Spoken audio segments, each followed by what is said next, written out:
Markus 10 ayat 35 kita baca sama-sama. Kalau sudah dapat katakan ya, ada di sini. Ya, kita baca 1, 2, 3. Lalu Yakobus dan Yohanes, anak-anak Zebedeus, mendekati Yesus dan berkata kepadanya, "Guru, kami harap supaya engkau kiranya mengabulkan suatu permintaan kami." Jadi Yohanes dan Yakobus datang sama Yesus dekat-dekat lalu ngomong, "Tuhan, kabulkan dong, kami punya permintaan." Ya, Yesus udah mau disengsarakan ini, mau ke Yerusalem untuk disiksa dan dibunuh. Lalu ayat 36 kita baca sama-sama.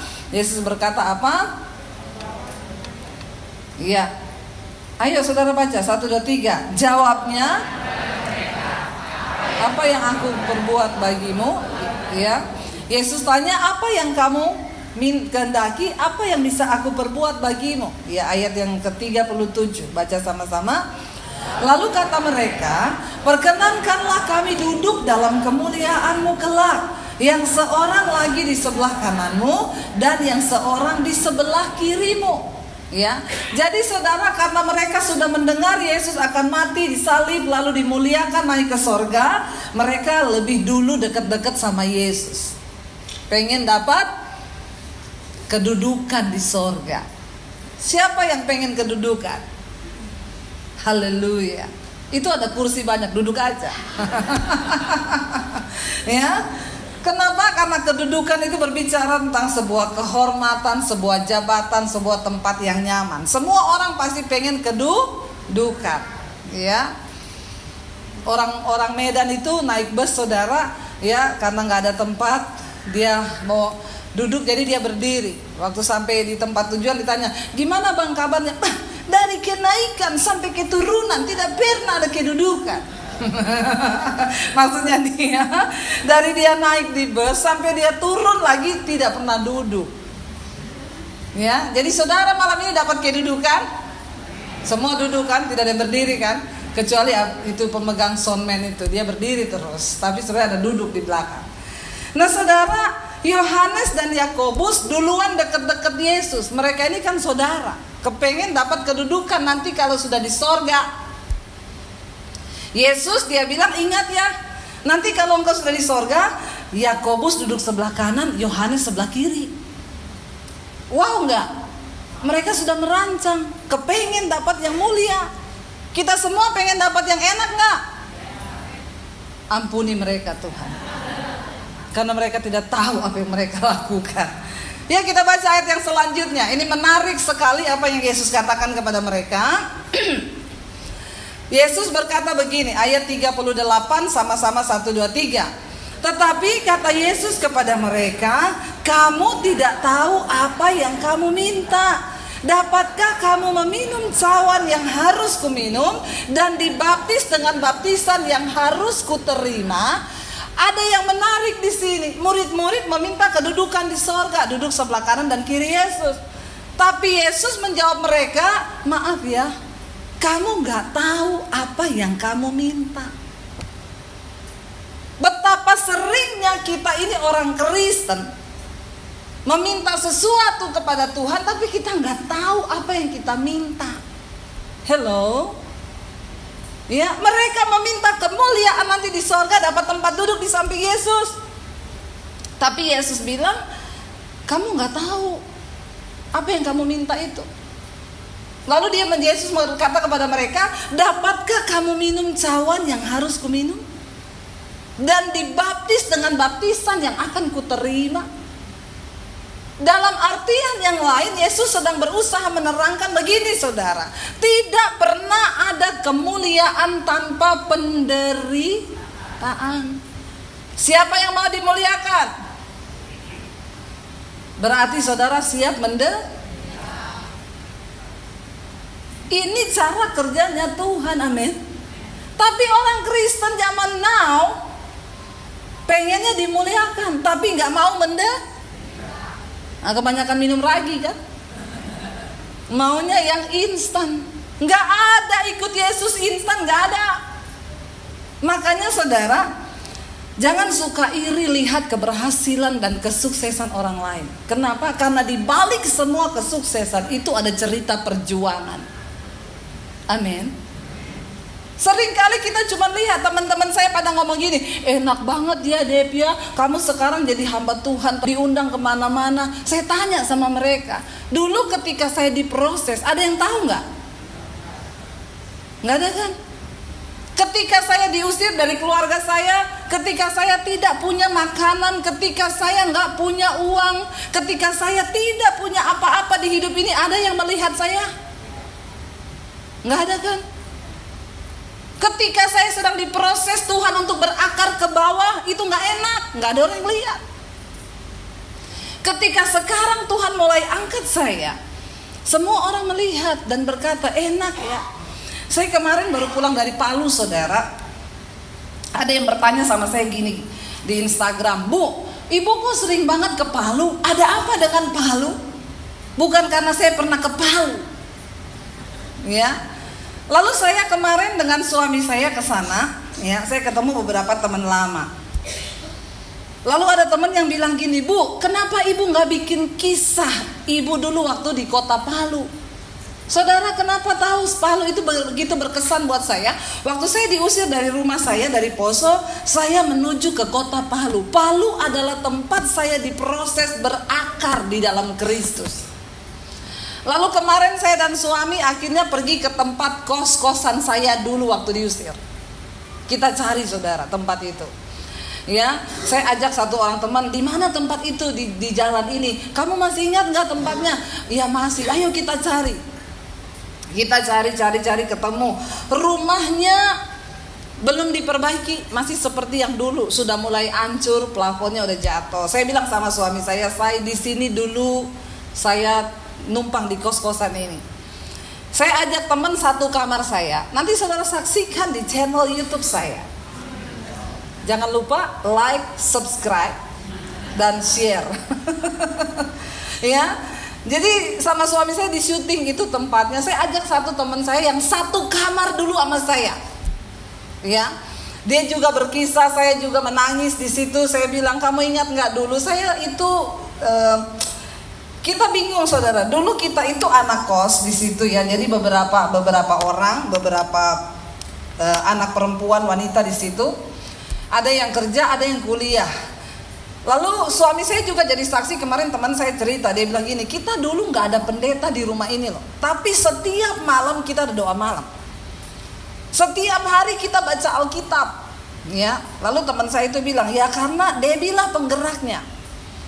Dulu ketika saya pertama kali bertobat, saudara, saya tinggal di rumah itu. Kalau mereka udah berangkat kerja, berangkat kuliah, tinggal saya sendiri di rumah itu. Ngapain? Saya cuci baju, saya nyetrika, saya nyapu, saya ngepel, saya masak.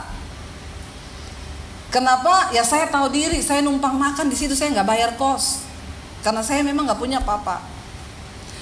Tidak ada satu orang pun ya yang akan mengalami penderitaan terhebat di dunia ini, saudara, selain ketika kita diproses menghadapi diri kita sendiri. Waktu itu bagi saya itu pergumulan terberat. Kenapa? Enggak ada uang 1 sen pun di tangan. 1 sen pun enggak ada uang di tangan. Yang kedua, tidak ada satu manusia pun yang bisa saya taruh dan sandarkan hidup saya kepada dia. Saudara pernah merasakan hidup yang seperti itu? Di mana saudara tidak punya satu saudara pun yang saudara bisa andalkan untuk saudara minta tolong kalau ada apa-apa, benar-benar sebatang kara. Yang kedua, tidak ada uang 1 sen pun di tangan. Ada yang pernah hidup tanpa uang 1 sen pun di tangan? Berat nggak, saudara? Bahkan untuk melalui 1 hari itu kita bisa makan, itu udah puji Tuhan, haleluya 12 kali. Teman saya kemarin cerita sama suami saya, Mas, kita dulu di sini sering puasa terpaksa. Saudara bisa tertawa hari ini, tapi waktu itu saya menangis. Kenapa? Nggak ada apa-apa untuk dimakan, dan kita nggak pernah bisa pergi ke siapa untuk minta beras atau apa. Tidak ada satu orang pun yang tahu pergumulan kita dulu. Ya, saya cerita sama suami saya, di sini di rumah inilah. Kalau semua udah pergi kuliah, udah pergi kerja, saya yang tersisa di rumah situ ngapain? Saya nangis menjerit kepada Tuhan. Tuhan, apa yang sedang Tuhan lakukan dengan hidup saya? Kadang setan datang pulang ke keluargamu, ngapain kamu tinggal di sini jadi pembantu? Goblok. Jadi Kristen jadi pembantu, ngapain? Saya cuma ingat firman Tuhan berkata, aku telah dibeli dan hargaku lunas dibayar. Dan karena itu hidupku sekarang bukan milikku lagi, tapi milik Kristus. Firman Tuhan yang terus memberikan saya kekuatan untuk bertahan dan tidak mudah, saudara. 1 tahun saya diproses. 1 tahun tanpa uang. Lalu saya ajak suami saya bilang gini, kita pergi ke Yayasan Hosana. Itu tempat saya dulu pelayanan sebagai pendoa syafaat. Nggak dikasih duit, nggak. Saya tunjukin tempatnya, di sinilah setiap jam 12 siang. Saya jalan kaki ke tempat itu, lalu saya berdoa di sana. Kita berdoa buat bangsa, kita berdoa buat kota. Nggak ada yang suruh, nggak ada pendeta, ya. Makanya saya pikir-pikir zaman dulu kok, ya kita tuh di kos-kosan itu semua bikin persekutuan, nggak ada pendeta loh. Zaman sekarang kos-kosan banyak yang kumpul kebo, ya. Nggak tahu ini rohnya ini apa yang sedang terjadi. Ya, kita dulu tuh doa, saudara. Siang itu saya datang ke persekutuan itu jam 12, doa sampai jam, lumayan kan puasa kan. Jadi kalau doa ya habis nyuci baju, nyuci ini, nyuci itu, nggak terasa udah jam 12 pergi doa kan. Nanti kan kalau udah doa di situ nggak terasa sampai selesai jam 3, jam 4. Habis itu udah bisa buka lah. Ya, di situ adalah kalau cuma teh atau kue-kue. Ya, lumayan, saudara. Ya, nggak terasa 1 hari berlalu tanpa makan pagi, tanpa makan siang. Besok ada kesusahannya sendiri.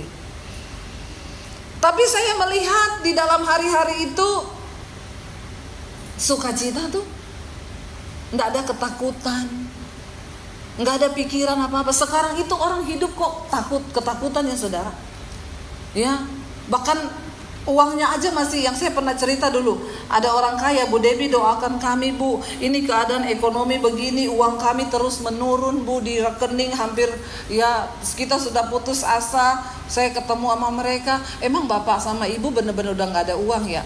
Istrinya nyaut, ya kalau dihitung-hitung sih berapa ya Pak? Ya kalau sama yang di Singapura masih ada 20 eman lah Bu.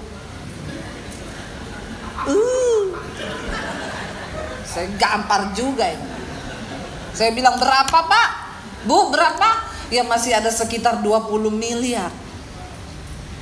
Itu udah ketakutan, udah cekot-cekot, udah mau mati loh. Tadinya udah mau saya pinjemin 500.000 loh. Karena saya pikir kasihan kan, udah gak ada duit nih kan, mau saya pinjemin nih 500.000. Ternyata waktu saya tanya, masih ada 20 M. Kenapa udah ketakutan? Soalnya dulu kan 20 M itu bertambah terus Bu. Sekarang gak ada pemasukan, malah mulai keambil nih yang 20 M. Makanya saudara ya, orang itu kalau gak siap kaya jangan minta kaya. Amin. Amin saudara. Karena untuk bisa jadi kaya itu juga anugerah. Kenapa? Kalau kamu kaya terus gak berbahagia jadi ketakutan, kan mending gak usah kaya. Bener nggak? Saya kalau ingat-ingat dulu, saya bilang sama suami saya, dulu saya tinggal di kos-kosan itu, nggak ada uang 1 sen pun, tapi nggak ada takut. Ke gereja, yuk hari Minggu yuk pelayanan jadi singers, yuk ke gereja yuk naik apa, nggak ada duit, jalan kaki, yuk jalan kaki loh, sekitar 3-4 kilo jalan kaki. Karena singers pakai sepatu tinggi kan, ada haknya, ditenteng sepatunya. Loh bener saudara. Kemarin saya melewati jalan-jalan itu di kota Palu, saya tunjukin sama suami saya. Ya ini tempat kami dulu. Tempat penderitaan di mana Tuhan membentuk saya. Dan tidak ada seorang pun yang melihat. Nggak ada seorang pun yang tahu. Saya bilang sama suami saya, termasuk kamu nggak tahu. Coba kalau kamu sudah tahu hari itu, kamu kirimin saya uang. Ya. Tapi kan dia belum tahu saudara. Jadi kalau hari ini orang melihat, ya Tuhan saya pengen, Tuhan bikin dong saya seperti dia. Mau gak jalani apa yang saya pernah jalani? Amin. Makanya Yesus bilang kepada Yohanes dan Yakobus, kamu nggak tahu apa yang kamu minta. Karena dengar Yesus bilang dia mau mati tapi dia akan dimuliakan naik ke sorga, boro-boro mereka langsung ngomong, mau dong Tuhan duduk di sebelah kanan dan kirimu di sorga, mau dong. Tuhan bilang gak ngerti kamu. Makanya saudara, kenapa mereka meminta itu? Yang pertama, karena mereka tidak tahu tujuan mereka ikut Yesus itu apa. Orang Kristen yang tidak mengerti tujuannya ikut Yesus itu apa? Bahaya. Doanya doa yang ambisi, doa yang sesuai dengan keinginannya, ya, doa yang mendesak Tuhan. Ya, sekarang ini saudara hati-hati. Banyak pengajaran-pengajaran yang mengajarkan hal-hal yang palsu. Ya, ada seorang pendeta berkata, saudara, kalau engkau sungguh-sungguh ikut Yesus maka hidupmu itu harusnya bahagia. Kalau engkau punya banyak masalah berarti engkau diganggu setan. Ya, saudara, Rasul Paulus, kalau saudara baca semua tokoh di Alkitab, yang dicatat di dalam Alkitab hanya penderitaan dan persoalan. Mulai dari siapa? Dari Adam, Hawa, Kain, Habel, itu semua udah masalah. Sampai kepada siapa saudara di Alkitab? Sebut siapa yang Tuhan pakai? Abraham. Ketika akan diberi anak perjanjian, kenapa enggak Tuhan bilang ini, Abraham tenang, besok tak kasih anak itu, besok tunggu aja, tidur malam besok hamil. Kan enak kan? Tuhan menjanjikan seorang anak buat Abraham tanpa batasan waktu. Dan celakanya lagi, Sarah sudah menopause. Benar gak? Sesuatu yang bertentangan dengan logika. Bagaimana Abraham bisa percaya akan janji Tuhan kalau istrinya sudah menopause? Semua juga dokter ahli kandungan bilang gak bisa. Ya, Dokter Boyko juga bilang, aduh maaf sudah tidak bisa. Kalau memang itu sudah menopause, tidak ada lagi jalan keluar. Ibu tidak usah mimpi untuk hamil. Kenapa? Karena secara kedokteran sudah tidak mungkin. Kenapa Tuhan melakukan hal-hal yang secara logika itu gak masuk akal? Dan rasanya menyulitkan Abraham kan? Sampai akhirnya Sarah bilang, Pak, lu lihat kan, sampai kapan lu mau tunggu janji Tuhan itu? Saya sudah mati haid, sudah menopause. Mending tidurin aja itu Hagar, pembantu kita. Mungkin kamu bisa punya anak tapi lewat dia. Bapak-bapak disuruh tidur sama perempuan lain. Oh haleluya. Ya. Bapak-bapak, kira-kira kalau istrimu ngomong begitu,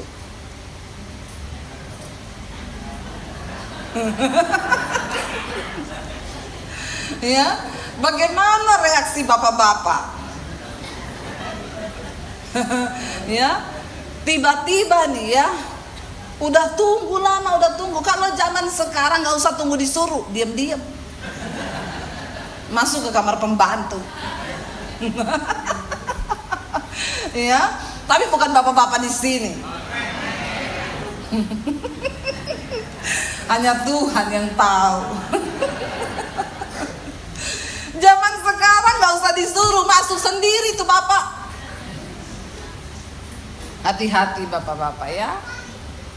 Ada seorang ibu telepon sama saya, Bu Debbie, saya salah satu pendengar setia khotbah ibu di YouTube. Saya mau cerita Bu, kenapa suami saya satu kali tidur malam, saya bangun jam 3 pagi dia gak ada di tempat tidur Bu.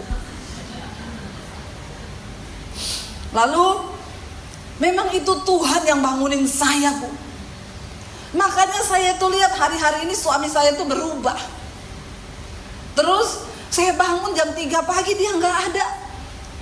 Saya curiga Bu, saya bangun, saya buka pintu kamar, saya turun ke bawah.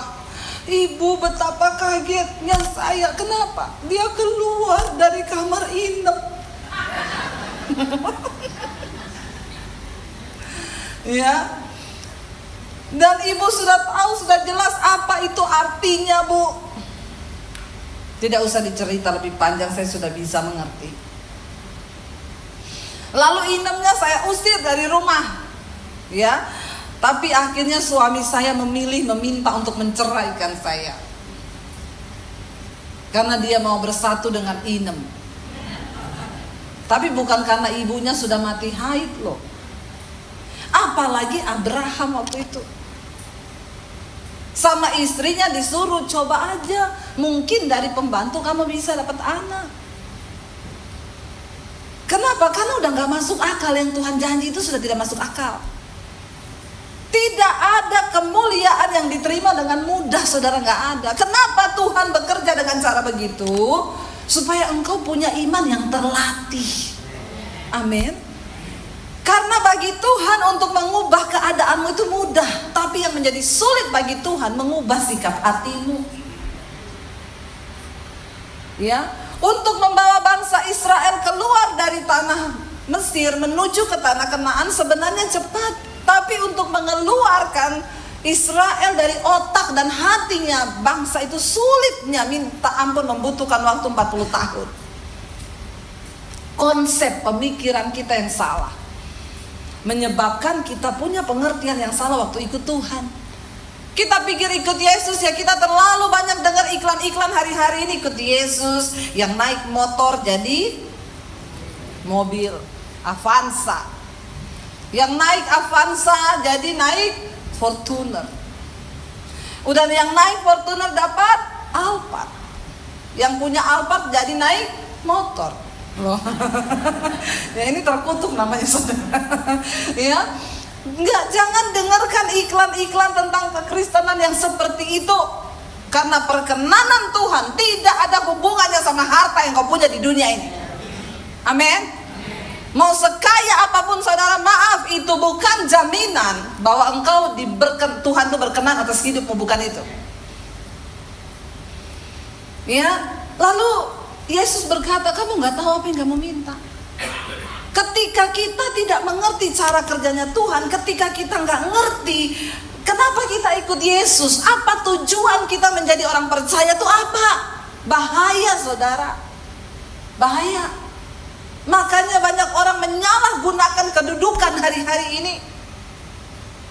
Saya berdoa supaya kita semua punya pemahaman dan konsep yang benar tentang Tuhan dan mengikut Dia. Untuk apa kita mengikut Yesus? Supaya kita ini diproses. Waktu diproses, karakter kita dibentuk. Setelah dibentuk, kita menjadi orang Kristen yang kuat. Coba kita baca sama-sama apa yang Rasul Paulus katakan. 1 Korintus pasal yang ke-11.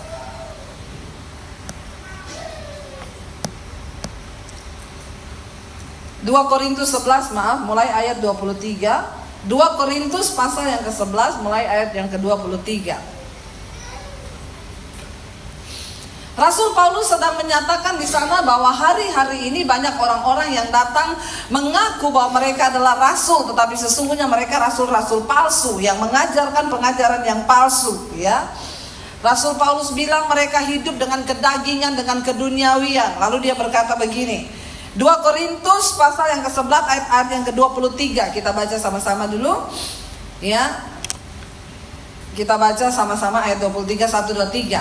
Apakah mereka pelayan Kristus? Aku berkata seperti orang gila, aku lebih lagi.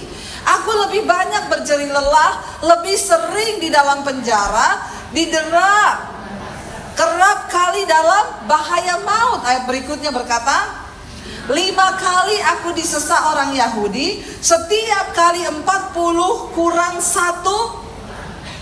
Ayat yang berikutnya kita baca, 3 kali aku didera, 1 kali aku dilempari dengan batu, 3 kali mengalami karam kapal, sehari semalam aku terkatung-katung di tengah laut. Ya, yang selanjutnya ayat berikutnya, dalam perjalananku aku sering diancam bahaya banjir dan bahaya penyamun, bahaya dari pihak orang-orang Yahudi dan dari pihak orang-orang bukan Yahudi, bahaya di kota, bahaya di padang gurun, bahaya di tengah laut, dan bahaya dari pihak saudara-saudara palsu. Berikutnya, Aku banyak berjerih lelah dan bekerja.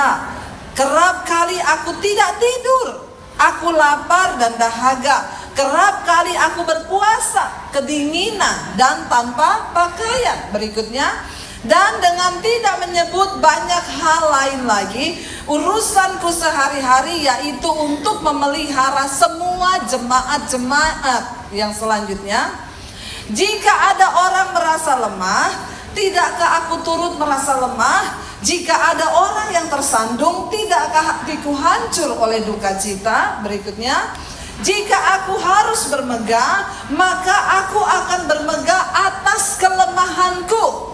Berikutnya, Allah yaitu Bapa dari Yesus Tuhan kita yang terpuji selama-lamanya tahu bahwa aku tidak berdusta. Masih ada ayat yang selanjutnya. Di Damsik, wali negeri Raja Aretas menyuruh pengawal kota orang-orang Damsik untuk menangkap aku. Terakhir, tetapi dalam sebuah keranjang aku diturunkan dari sebuah tingkap keluar tembok kota, dan demikian aku terluput dari tangannya. Saudara, saya mau tanya, kalau saudara dibentangkan ayat-ayat tadi dan disuruh ikut Yesus, mau nggak? Jadi kalau hari ini ada orang berkata ikut Yesus itu enak, ikut Yesus itu seneng, ikut Yesus itu bahagia, ikut Yesus itu kita tidak ada masalah, yang rumah 1 jadi 3, yang mobil 5 jadi 10, maaf, Anda sedang tersesat. Ikut Yesus bicara tentang bayar harga. Amin. Ikut Yesus itu kedagingan kita sedang dihancurkan, saudara. Ada pemahaman, ada prinsip yang berbeda yang harus kita dapat dari Tuhan. Ikut Yesus itu bukannya enak bagi daging, tidak enak buat daging kita. Kenapa? Karena ada kemuliaan besar yang akan engkau terima yang jauh melampaui penderitaanmu hari-hari ini. Kita sedang berjuang untuk memperoleh sesuatu. Saudara, mengikuti Yesus itu diperumpamakan, Yesus bilang begini. Perumpamaan tentang kerajaan Allah. Seorang yang menemukan kerajaan Allah itu dia seumpama seorang yang sedang berjalan-jalan di ladang. Lalu dia gali ladang itu, lalu dia temukan harta terpendam di dalam ladang itu. Lalu Alkitab berkata dia pulang, dia tanam kembali itu harta. Dia tahu masih banyak harta yang luar biasa di dalamnya. Dia pulang, dia jual rumahnya, dia jual semua milik kepunyaannya, lalu dia balik ke ladang itu, dia beli ladang kosong itu. Dan orang lain yang melihat apa yang dia lakukan berkata begini, gila. Apa yang kamu lakukan? Kenapa kamu jual rumah, kamu jual semua yang kamu punya cuma untuk beli ladang itu yang tidak ada gunanya? Orang tidak tahu dan tidak mengerti. Di dalam situ ada satu harta karun yang luar biasa. Nilai yang tidak ternilai. Saudara, mengikut Yesus, memperoleh kerajaan Allah itu seperti itu. Ya, dulu orang bertanya, kenapa kamu rela tinggalin semuanya keluargamu? Karena saya tahu memperoleh Kristus itu memperoleh segala-galanya. Makanya waktu ada orang kaya yang datang kepada Yesus, dia bertanya apa? Tuhan, apa yang harus aku lakukan supaya aku masuk surga? Yesus bilang, lakukan 10 perintah Allah. Jangan membunuh, jangan berzinah, jangan sumpah palsu, jangan ini, jangan itu. Dia bilang, saya sudah lakukan semuanya. Apalagi? Yesus bilang begini, oke? Karena kamu orang kaya, pulang, jual semua milikmu, bagikan kepada orang miskin, lalu ikut aku. Lalu dia dengan berat hati, nyesel datang pada Yesus dan bertanya dalam hatinya, kalau tahu begini saya tidak usah tanya. Alkitab berkata dia meninggalkan Yesus dan memilih menyimpan harta yang dia punya. Dia lupa waktu dia jual harta dan rumah yang dia punya saat itu, lalu dia memilih untuk ikut Yesus, dia lupa dia memperoleh yang lebih daripada harta itu. Amin. Apa yang dia peroleh lebih dari harta? Keselamatan jiwa, kehidupan yang kekal sampai selama-lamanya. Saudara, semua kita harus mengalami ujian dan pencobaan di dunia ini. Ya, orang telepon saya, Bu Debbie, ya, saya ada masalah Bu, sepanjang saya di jalan tadi dari sini, saudara, terima telepon dari rumah. Jadi setiap hari, Bu Debbie, saya bisa telepon jam berapa? Setengah jam lagi ya. Itu karena saya ada di mobil. Nanti satu lagi, Bu, jam berapa? 1 jam lagi. Jadi itu berdering terus mati terus, berdering terus mati terus. Jadi saya itu saudara setiap hari menerima ratusan konseling. Gara-gara di YouTube itu saya kasih nomor HP. Ada yang tanya, Ibu nomor HP-nya berapa? Saya kasih. Lalu ada satu orang masuk gini, saya nggak percaya kalau ini Bu Debbie, ini saya. Nggak mungkin. Kok nggak mungkin? Ini pasti sekretaris atau ofisialnya yang jawab masalah begini. Nggak mungkin Bu Debbie sendiri. Saya bilang ini saya nggak percaya. Saya telepon saudara. Saya langsung telepon. Dia angkat, halo. Saya langsung bilang, halo, shalom. 123 321 ini suara saya. Terus dia langsung gini, iya lo bener Bu Debbie lo. Tapi saya masih nggak percaya lo Bu. Kenapa kamu nggak percaya? Mana ada hari gini pendeta ngasih nomor HP, biasanya ngasih nomor rekening. Saya bilang kalau diminta juga saya kasih nomor rekening. Lah Anda kan nggak minta. Nggak apa-apa saudara. Itu di rumah itu saya kalau mau tidur malam, itu saya balesin tuh WA yang masuk. Ya ratusan itu WA itu masuk saudara. Persoalannya beragam. Sampai kadang kalau mau malam suami saya gini, saya nggak gubris dia saudara. Saya baca HP. Itu tunggu dulu, saya lagi jawab masalah ini loh. Orang bermasalah semua ini, tunggu sabar. Saya lagi jawab, tiba-tiba ada WA masuk, ting dari dia saudara. Shalom Bu Debbie. Suami saya nih, itu saya bilang shalom Pak. Ada apa ya? Saya mau konseling Bu. Saya tanya masalah apa Pak? Istri saya cuekin saya Bu. Saya balas, mungkin Bapak belum kasih duit kali sama istrinya. Tolong dikasih dulu. Ya, yang menjadi hamba Tuhan harus ada yang dikorbankan kan? Saudara pikir enak kalau Tuhan gak kasih anugerah itu tampung orang punya masalah setiap hari. Saya jadi tempat sampah. Tapi karena saya punya Tuhan dan saya tahu untuk inilah saya dipanggil. Saya cerita sama suami saya kemarin waktu di Palu, di kamar ini, di tempat kos ini, saya dulu dapat penglihatan. Ketika saya berdoa, Tuhan mau bawa saya ini kemana? Saya dapat penglihatan. Saya berdiri di atas satu panggung. Di bawah itu ribuan orang sedang menangis. Lalu Tuhan bilang, kamu akan pergi kepada mereka. Karena ada begitu banyak orang yang membutuhkan kasih-Ku. Dan kamu harus pergi kepada mereka. Waktu selesai doa, buka mata yang saya lihat pakaian kotor. Benar saudara. Ya, saya tidak lihat jiwa-jiwa, yang saya lihat pakaian kotor. Tapi hari ini saya mau bersaksi kepada saudara, saya melihat itu digenapi Tuhan. Mengikut Kristus itu bayar harga. Setiap hari saya menyadari panggilan saya. Kalau bukan Tuhan yang kasih anugerah ini kepada saya untuk terima konseling orang, mungkin hidung saya udah pindah di sini kali saudara. Lalu tadi pagi ada yang dengan santai bertanya, Bu, mau tanya dong, Ibu Debbie itu nggak ada masalah ya? Saya bilang gini, maaf ya Bu, kalau saya nggak ada masalah saya udah mati.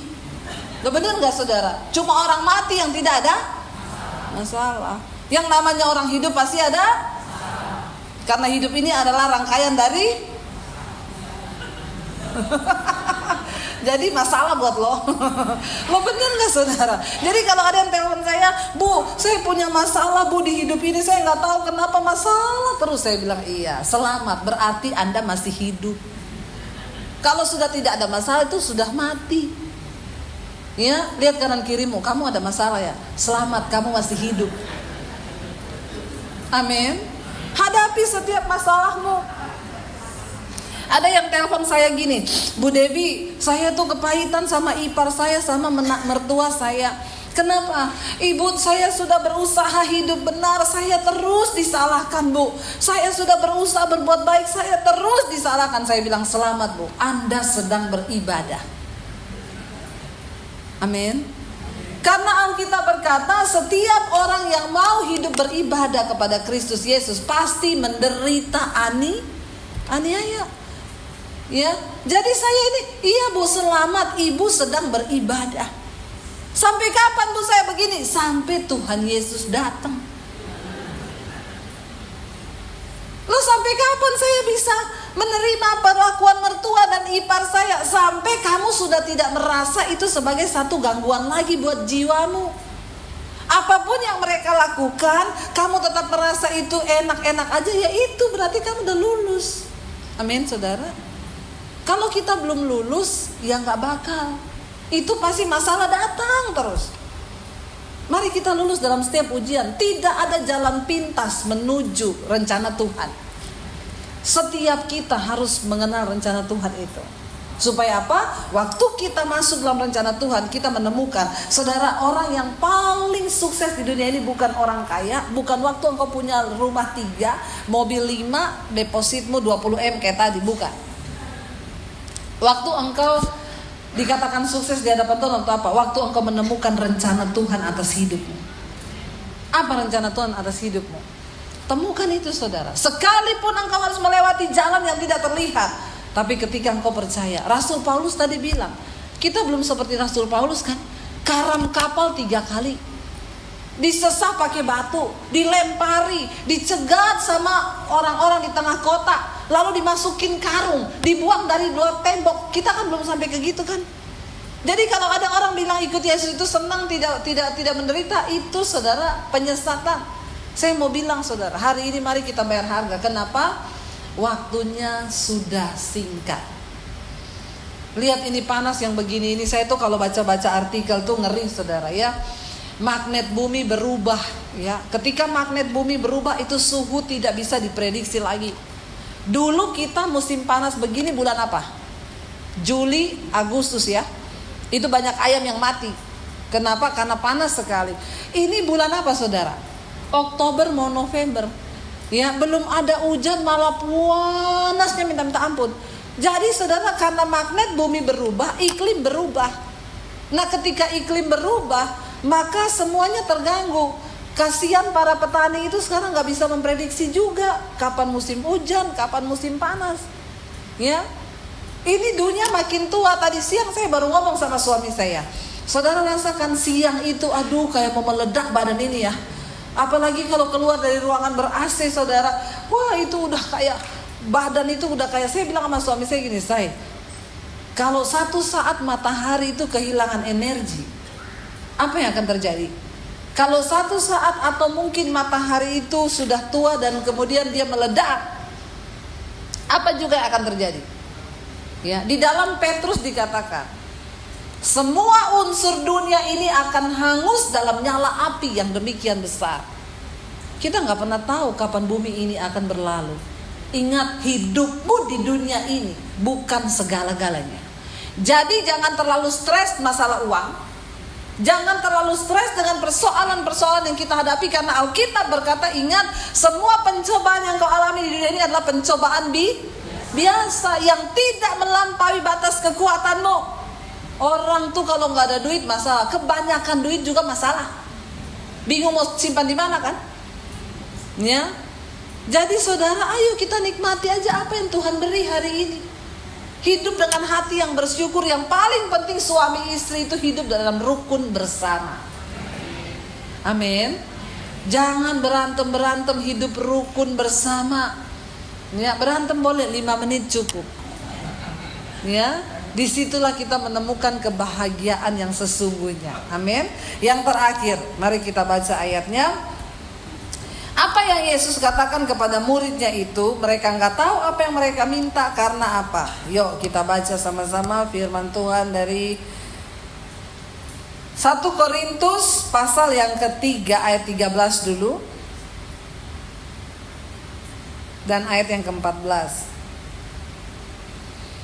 1 Korintus 3 ayat 13 dan 14. Saudara, ya, kita tahu bahwa semua yang kita lakukan di dunia ini satu saat akan diuji. Mari kita baca sama-sama 1, 2, 3.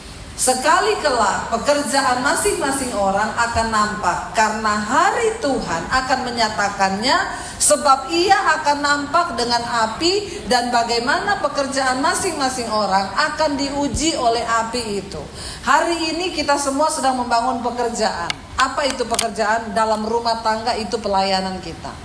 Di dalam pekerjaan kita itu bisnis kita, itu pelayanan kita. Ya. Tadi siang saya diundang di salah satu persekutuan wanita. Temanya adalah melayani Tuhan bersama dengan keluarga.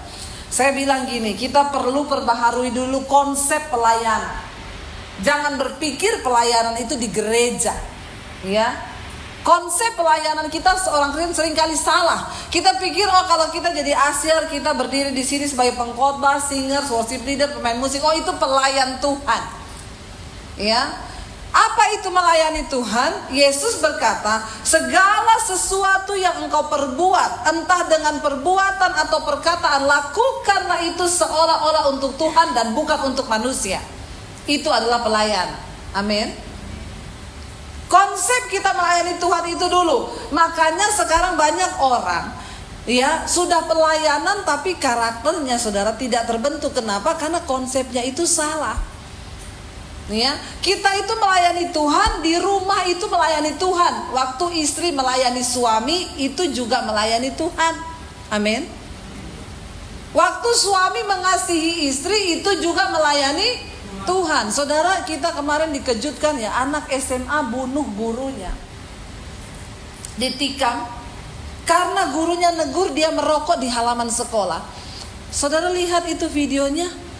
Aduh saudara, mengerikan. Dia pulang ke rumah ambil pisau, waktu gurunya mau pulang sekolah dihadang, ditikam gurunya sampai gini, darah Yesus, dalam nama Yesus. Dia tusuk dalam nama Yesus, ditusuk terus. Sampai 9 tusukan atau 14. Lalu akhirnya gurunya meninggal. Kita tahu sekarang meninggal. Saudara, kenapa bisa ada anak yang seperti ini, saudara? Karena dia tidak menemukan kasih sayang di dalam keluarga. Mari kita baharui konsep pelayanan kita. Jangan cuma pintar di gereja, tapi benahi dulu di dalam rumah tangga kita.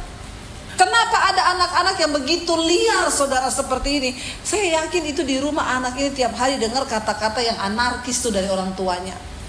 Dia pasti tiap hari lihat orang tuanya berantem, atau dia dikata-katain sama mamanya, dasar anak durhaka, anak ini. Dia simpan itu, dia tinggal tunggu cari sasaran. Siapapun yang menyinggung dia, itu meledak emosinya. Kalau nonton videonya saya nggak tega loh.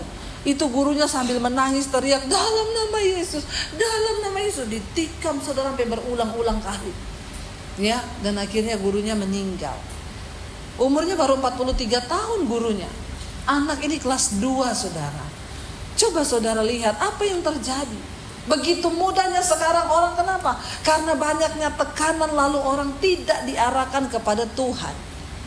Karena kurangnya orang tua menjadi teladan di tengah rumah tangga. Bapak ibu yang terkasih, mari ajar anak-anakmu untuk takut akan Tuhan. Ajari mereka firman Tuhan. Kita harus menjadi sahabat buat anak-anak kita, supaya anak-anak kita itu jangan masih SMP sudah pacaran. Kenapa? Karena mereka nggak temukan kasih sayang dalam rumah tangga. Saya berdoa buat setiap kita di sini, mari kita memulai dari dalam diri kita sendiri, mengenal kenapa hari-hari ini pekerjaan setiap kita akan diuji, dan api itu yang akan mengujinya. Oke, ayat yang terakhir, benar-benar terakhir. Kita buka bersama di dalam Markus, Injil Markus pasal yang ke-10, lanjutannya tadi ayat 43 sampai ayat 45. Markus 10 ayat 43-45, saya undang imam musik untuk maju ke depan. Markus 10 ayat 43 sampai 45, 1, 2, 3. Karena itu Tuhan Yesus berkata apa? Barang siapa, benar ya? Markus 10 ayat 43 sampai 45. Baca sama-sama. Tidaklah demikian di antara kamu, Barang siapa ingin menjadi terbesar di antara kamu, hendaklah ia menjadi pelayanmu. Yesus berkata, maaf Yakobus dan Yohanes, engkau salah meminta. Tidaklah demikian di antara kamu. Barang siapa ingin menjadi besar di antara kamu, hendaklah ia menjadi pelayanmu. Yesus berkata, kalau kamu ingin yang menjadi terbesar, dan dia bilang apa? Dan barang siapa ingin menjadi yang terkemuka di antara kamu, hendaklah ia menjadi hamba. Ini loh arti menerima kemuliaan dalam Kristus. Karena kemuliaan yang Tuhan berikan berbeda dengan yang dunia berikan. Kalau orang dimuliakan berpikir dia disanjung, dia ditinggikan. Maka Tuhan bilang enggak, bukan itu. Kalau engkau mau dimuliakan, engkau harus direndahkan. Dan orang-orang yang direndahkan, Yesus berkata apa? Iya, bukan aku yang berhak memberikan tempat duduk itu kepadamu, tapi Bapakku. Dan tempat itu disediakan bagi mereka yang layak untuk menerima tempat itu.